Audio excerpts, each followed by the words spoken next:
Hi hello నమస్తే నేను మీ లక్ష్మీ చౌదరిని వెల్కమ్ టు మిస్టీ మధురములు తెలుగు ఆడియో స్టోర్స్ ఛానల్ని సపోర్ట్ చేస్తున్న ప్రతి ఒక్కరికి థ్యాంక్ యూ సో మచ్ యార్. బృందావనం 45తో మీ ముందుకు వచ్చేసాను. కథలోకి వెళ్ళే ముందు చిన్న రిక్వెస్ట్ యార్, లైక్స్ ఇవ్వడం మర్చిపోకండి యార్. లైక్స్ చాలా తగ్గించేస్తున్నారు. ఒక్కసారి టచ్ చేస్తే అయిపోయేదానికి కూడా అంత బద్ధకం అయితే ఎలా? ఇక కథలోకి వెళ్ళిపోదాం. అర్ధరాత్రి 1 గంట అవుతుండగా కన్నా ఇంకా చాలు వదులు అంటుంది ఐషు. అస్సలు వదలాలని లేదు బుజ్జి ఇవాళ అని ఐషు పెదాల మీద పెక్కిస్తూ పక్కకి పడుకొని ఐషుని తన గుండెల మీద పడుకోబెట్టుకొని తల మీద ముద్దు పెడతాడు. కన్నా, ఈసారి మన యానివర్సరీకి మనం అమెరికా వెళ్ళడం అవ్వదు అని అంటుంది ఐషు. ఎందుకు? అమృత కోసమా?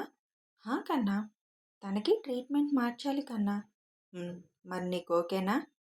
కన్నా, ఏదో అప్పుడు ఆ ఇంటిలో మన మెమరీస్ ఉన్నాయని అక్కడికి వెళ్ళాలి అన్నాను. కానీ ఇక్కడ కూడా అంతే జ్ఞాపకాలు ఉన్నాయి కదా. నువ్వు నా పక్కన ఉంటే చాలు, ఎక్కడున్నా ఒకటే. ఈసారి ఊర్లో ఉన్న ఇంటికి వెళ్దాం. ఓకే, ఇంకా 2 నెలలు ఉందిగా, అప్పుడు సంగతి చూద్దాం. ఇప్పుడు పడుకో ఇంకా అని అంటాడు. అంటూ షూ చుట్టూ చేతులు వేసి పడుకుంటుంది ఐషు. ఉదయాన్నే అందరూ వచ్చేయడంతో సందడి సందడిగా మారుతుంది రావుగారి మ్యాన్షన్. మైక్ వచ్చాడు అని కిరణ్, రాజు కూడా ఫ్యామిలీలతో అక్కడికి వచ్చేస్తారు. ఇక పిల్లలల్లరికి మైక్ కూడా జత అయ్యాడు. అరే, నువ్వు కూడా ఏంట్రా చిన్నపిల్లాడిలా వాళ్ళతో అని రాజ్ అంటాడు. నాన్న, నువ్వు ఆడవు, ఆడేవాళ్ళని కూడా ఆడనివ్వవేంటి నాన్న అని అంటాడు రాజ్ కొడుకు వివాన్. వాళ్ళంతే వివాన్ అని అంటాడు ఆశ్రిత్ ముద్దు ముద్దుగా. ఊరిని, నీకు కూడా మాటలొచ్చాయిగా అని అంటాడు కిరణ్. మరి మాట్లాడొద్దా పేదనాన్న అంటాడు అశ్రు. పేదనాన్న కాదు అశ్రి, పెద్దనాన్న అనాలి అని ఆశి అంటుంది. చలే ఆచి, ఆచి కాదు ఆశి. ఓకే ఆచి. అబ్బా అని తల కొట్టుకుంటుంది ఆశి. గోల్డ్ బేబీ, మీకంటే మీ అమ్మా నాన్న జీన్స్ వల్ల మాటలు ఫుల్గా స్పష్టంగా వచ్చాయి. కానీ అసలైతే ఇలాగే మాటలుంటాయిరా ఆ వయసులో అని అంటాడు మైక్. తెలుసు మామా, కానీ తప్పు పిలుస్తున్నప్పుడు నేర్పాలి కదా, లేకపోతే అదే అలవాటు అయిపోతుంది. అందుకే చెప్తున్నాను అని అంటుంది ఆశి. ఓకే ఓకే, నువ్వెంత చెప్పినా వాడికి ఇప్పుడు నోరు తిరగదులే. నువ్వు వాడితో అరిచి ఎనర్జీ వేస్ట్ చేసుకోకు అని అంటాడు మైక్. డాడ్, ఇది చూడు, వద్దు అంటే కొన్నావు, అది ఎలా అయ్యిందో అని ఒక రిమోట్ కార్ చూపించి అంటుంది మైరా. నేను చూస్తాను అని అది తీసుకొని చూస్తాడు. ఇది వివాన్ కోసం తీసుకున్నది కదా, అప్పుడే పాడు చేశారా అని అంటాడు మైక్. మేమెక్కడ పాడు చేశాం, అదే అలా ఉంది అని అంటాడు వివాహన్. నేను చెప్పాను విహా, ఇది బాగోదు అని. నాన్న వినలేదు, కొన్నారు అని అంటుంది మైరా. మామా, అది ప్యాక్ చేసి ఉంచు, దాని బిల్లు ఉండే ఉంటుంది కదా, మీరు అమెరికా వెళ్ళినప్పుడు అది తీసుకువెళ్ళి రిటర్న్ చేయండి అని అంటాడు ఆయు. ఇది మళ్ళీ ఇక్కడి నుంచి తీసుకువెళ్ళి రిటర్న్ చేయడం ఎందుకు నాన్న, వదిలే. అరే, నీకు ఇక్కడ కొని ఇస్తాను అని అంటాడు మైక్.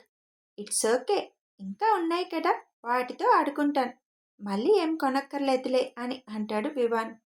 ఈలోపు ఆ కారు నీట్గా ప్యాక్ చేసి రోజీ దగ్గరికి తీసుకువెళ్ళి, అత్త, ఇది మీరన్నా తీసుకువెళ్ళి రిటర్న్ చేయండి, మనీ ఎందుకు వేస్ట్ చేయడం, మామ లైట్ తీసుకుంటున్నాడు, కానీ మన ప్రతి రూపాయి విలువైంది అని నాన్న చెప్తారెప్పుడు అని అంటాడు ఆయు.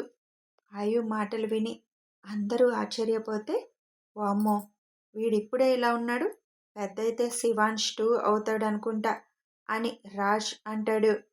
పెద్దయ్యాకెందుకు, ఇప్పుడే కనిపిస్తున్నాడు వాడు నాకు శివులా అని కిరణ్ అంటాడు.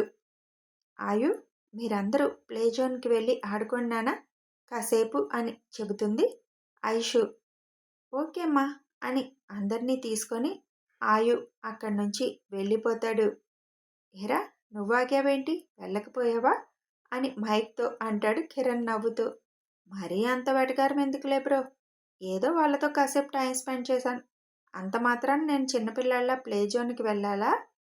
అత్తయ్య, అందరికీ చెప్పినట్టేనా అని అడుగుతుంది ఐషు. ఐషు, అందరికీ చెప్పినట్టే. మరి రాగిణికి ఫోన్ చేసి ఎంగేజ్మెంట్కి ఇన్వైట్ చేశారా?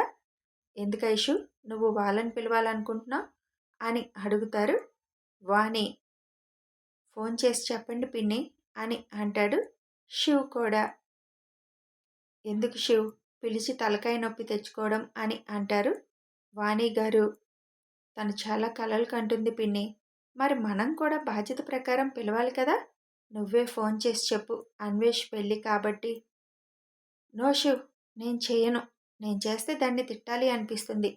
ఏం తిడతానో కూడా నాకు తెలీదు అని అంటారు వాణి. ఇప్పుడే కాదు పిన్ని, పెళ్ళికి గ్రాండ్ ఎంట్రీ ఇస్తుంది. అప్పుడు మీకే వదిలేస్తాను అని అంటాడు శివ్. ఓకే, కానీ రేపు ఎంగేజ్మెంట్లో ఏమైనా చేసిందా?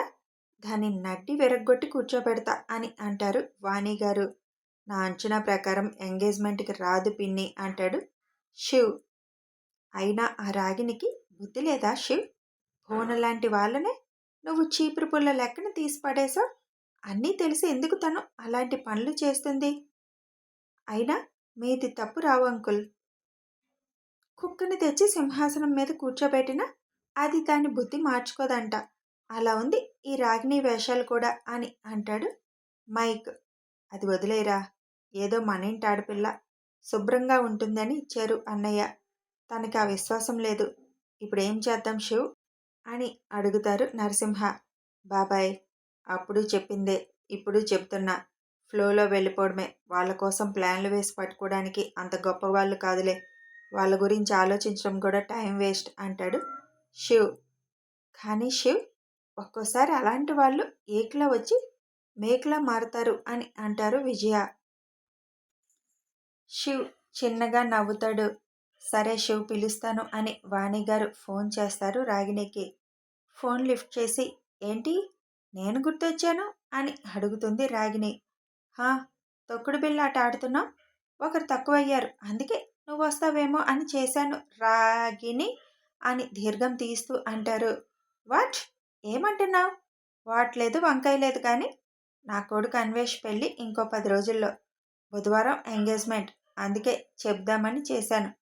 ఏంటి, అన్వేష్కు పెళ్ళి సెటిల్ అయిందా అని తెలియనట్టు అడుగుతుంది. ఆహా, ఏమి నంగనాచి వేషాలు వేస్తున్నావే, ఏమీ తెలియనట్టు అనుకుంటూ. అవును, పెళ్ళి కుదిరింది. ఏ డౌట్నా?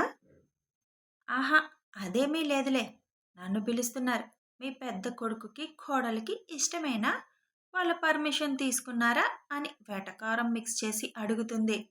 వాళ్ళకి తెలియకుండా ఏదీ జరగదు, అర్థమైందా? ఏదీ జరగదు. సర్లే, ఎంగేజ్మెంట్కి రావడం కుదరదులే, పెళ్ళికి తప్పకుండా వస్తాను. అబ్బా, ఏమి నటిస్తున్నావే అని అనుకుని, ఏ ఎంగేజ్మెంట్కి రాకపోవడానికి ఏమంత రాజకార్యాలున్నాయి నీకు అని వెటకారంగా అంటారు వాణి. అలా అని కాదు, నాకు ఎంగేజ్మెంట్కి కుదరదు, కొద్దిగా పనులున్నాయి, అందుకే. అమ్మని పిలుస్తున్నారా? అదే, ఎంగేజ్మెంట్కి తీసుకువెళ్తున్నారా అడుగుతుంది రాగిణి. తెలీదు రాగిణి, నువ్వంటే కొద్దిగా మారి బుద్ధిగా ఉంటున్నావని, మా ఇంటి ఆడపిల్లవని పిలవడానికి చేశాను. మీ అమ్మ సంగతి నాకు తెలీదు అని అంటారు వాణి గారు. ఓహ్ సరే, మీరంతా బావమాటికి ఎదురు చెప్పరు కదా, తెలిసి అడుగుతున్నాను అని. ఇంతకీ అమ్మాయిది ఏ ఊరు, ఏం చేస్తుంది, వాళ్ళ నాన్న ఏం చేస్తారు అని అడుగుతుంది రాగిణి. శివ్ చెప్పొద్దు అన్నట్లు తల ఊపుగానే, అమ్మాయి పేరు అమృత, మిగిలిన డీటెయిల్స్ నువ్వు వస్తావుగా అప్పుడు చెప్తాంలే అంటారు. వచ్చినా డైరెక్ట్ పెళ్లి దగ్గరికే రావాలి కదా, మరి అడ్రస్ తెలియకుండా ఎలా రావాలి? మీ ఇంట్లో అడుగు పెట్టడానికి లేదు కదా అని అంటుంది రాగిణి. నువ్వు తిన్నగా ఉంటే ఈ ఇంటికి దూరం అయ్యేదానివి కాదు కదా, నువ్వు శ్రీ అన్విలాగా వచ్చి వెళుతూ ఉండేదానివి కదా. ఆ మాటకి రాగిణి సైలెంట్ అయిపోతుంది. నువ్వు పెళ్ళికి బయలుదేరినప్పుడు ఫోన్ చేయి చెప్తాను, అయినా కార్డు తెచ్చిస్తానులే పెళ్ళికి, ఉంటాను ఇంకా అంటూ ఫోన్ కట్ చేస్తారు వాణి. అది చూసావా, ఏం తెలియనట్టు ఎలా నాటకాలు ఆడుతుంది అని అంటారు వాణి గారు. అసలు నీ గురించి తెలిసి కూడా ఇంత ధైర్యం ఎలా చేస్తుంది శివ్ అని అడుగుతారు అనురాధ. ఏం చేసినా తనని దూరం పెట్టడం తప్ప ఇంకేం చేయలేం అని ధీమా వచ్చిందత్త. ముఖ్యంగా ఆస్తి ఇచ్చేశాం కదా, ఇంక తను మన ఇంట్లోకి వచ్చే ఛాన్స్ లేదు. తనని మనం బంధుత్వం పేరుతో ఏమీ అనం అనే ధైర్యంతో ఉంది. ఊరికే వార్నింగ్ ఇచ్చి ఊరుకుంటారు అని ధీమా. ఇప్పుడు కూడా అవకాశం కోసం చూస్తుంది, అంతే తప్ప తను ఇన్వాల్వ్ అవ్వదు. ఒక్కొక్కరికి ఒక్కో పిచ్చి ఉంటుంది, తనకి అదే పిచ్చి. తనని కాదు అన్న మనల్ని ఎలా అయినా బాధపెట్టి చూసి ఆనందించాలని. తప్పు తనలో పెట్టుకొని మనల్ని అంటే మనమేం చేస్తాం అంటారు రుక్మిణి. అది అర్థమైతే తప్పు చేయాలని ఎందుకు అనుకుంటుంది? ఇప్పుడు తనకి పద్మిని రూపంలో ఆయుధం దొరికింది. అందుకే అది వాడుకోవాలి అని పిచ్చి ప్రయత్నం చేస్తుంది. తను ఎక్కడ ఇన్వాల్వ్ అయినట్టు ఎవ్వరికీ తెలీదు. ఇప్పుడు కూడా తనకి తెలీదు నాకు తెలుసు అని. అందుకే అంత ధీమాగా ఉంది అని అంటాడు శివ్. ఏదైనా ఇన్నేళ్ళైనా మారలేదంటే ఇంకెప్పటికీ మారదు అని రాజ్యం అంటారు. తను మారకపోతే మనకొచ్చే నష్టం ఏమీ లేదు నాని. అందుకే ఈసారి నేను చూసి చూడనట్టు వదిలేస్తున్నా. అసలేం చేయగలదు, ఎంతవరకు చేయగలదు అని చూద్దాం. తన తెలివితేటలు ఎంత గొప్పగా ఉన్నాయి అని మనకు కూడా కొంచెం ఎంటర్టైన్మెంట్లో ఉంటుంది అని అంటాడు శివ్. దీర్ఘంగా ఆలోచిస్తున్న ఐషుని చూసి, ఐషు ఏం ఆలోచిస్తున్నావు అని అడుగుతారు విజయ. అత్తయ్య, నాకు డౌట్. ఇప్పటిది కాదు, కన్నాని కూడా అడగాలని ఉంటుంది కానీ కోపం వస్తుంది అని అడగలేదు. కానీ ఇప్పుడు అడుగుతా. ఒకవేళ రాగిణి మంచిగా ఉండి పద్ధతిగా ఉంటే మీరు తనని డెఫినెట్గా కోడల్ని చేసుకునేవారు కదా, కన్నా కూడా ఎదురు చెప్పేవాడు కాదు కదా అని అడుగుతుంది ఐషు. ఆ మాటకి అందరూ నిజమే కదా అనుకుంటారు. అందరూ ఆలోచనలో ఉండగానే అదే నిజం కదా, వామ్మో తను అలా పిచ్చి పనులు చేయబట్టి నాకు కన్నా దక్కాడు, లేకపోతే ఇప్పుడు నా ప్లేస్లో తనుండేది అని ఐషు అంటుంటే, ఇంకాపై బుజ్జి అని అంటాడు శివ్. అది నిజమే కదా కన్నా, ఇంకొదిలే అన్నాను కదా అని కొంచెం కోపంగా అంటాడు. శివ్కి అస్సలు ఐషు ప్లేస్ ఇంకెవరన్నా అన్న ఆలోచనే నచ్చలేదు. ఐషు ఇప్పుడు ఇంకా టాపిక్ ఎందుకు, మీ ఇద్దరికి రాసిపెట్టున్నప్పుడు ఎలా అయినా మీరిద్దరూ ఒక్కటి అవుతారు. మధ్య ఒకవేళ రాగిని మంచిగా ఉన్నా మీ ఇద్దరికి దేవుడు జత చేసేశారు కాబట్టి ఏదో ఒక విధంగా మీ ఇద్దరికి ముడిపడేది తప్ప తను శివ్ లైఫ్లోకి వచ్చేది కాదు అని అంటారు విజయ. ఓకే ఓకే, టాపిక్ ఎక్కడి నుంచి ఎక్కడికో వెళ్తుంది. ఇప్పుడు ఆ శాకిని గురించి తెలిసింది, ఇంకా డాకిని సంగతి ఏంటి అని అడుగుతాడు మైక్. డాకిని హౌస్ అరెస్ట్లో ఉంది అంటే అర్థం కాక అడుగుతాడు మైక్. వాళ్ళ నాన్న తనని ఇంటి నుంచి ఎక్కడికి కదలకుండా రూమ్లో బంధించి పెట్టాడు అని శివ్ చెబుతాడు. ఇప్పుడు భువన వాళ్ళ ఇంట్లో పెట్టినట్టు వీళ్ళ ఇంట్లో కూడా ఎవరినైనా పెట్టావా నీ మనిషిని అని అడుగుతాడు మైక్. అంత అవసరం లేదు నాకు, వాళ్ళకి అంత సీన్ కూడా లేదు. మరి ఎలా తెలిసింది తన గురించి? వాళ్ళ అన్నయ్య ప్రదీప్ మొన్న నాకు ఫోన్ చేశాడు అని అంటాడు శివ్. ఏంటి, అతను చేసి చెప్పాడా అని రావు గారు అడుగుతారు ఆశ్చర్యంగా. కథ కొనసాగుతుంది. మరి రాగిని ఎటువంటి ప్లాన్ వేయబోతుంది అమృత పెళ్ళి ఆపడానికి తెలియాలంటే కథని ఫాలో అయిపోండి. శివ్ ఎలా వాటిని తిప్పికొడతాడో కూడా తెలుస్తుంది. ఇక వీడియో నచ్చితే లైక్ చేయండి, అలాగే షేర్ చేయండి. కామెంట్స్ రూపంలో మీ అభిప్రాయం తెలపండి. కామెంట్స్ చాలా తగ్గిస్తున్నారు. Thanks for watching.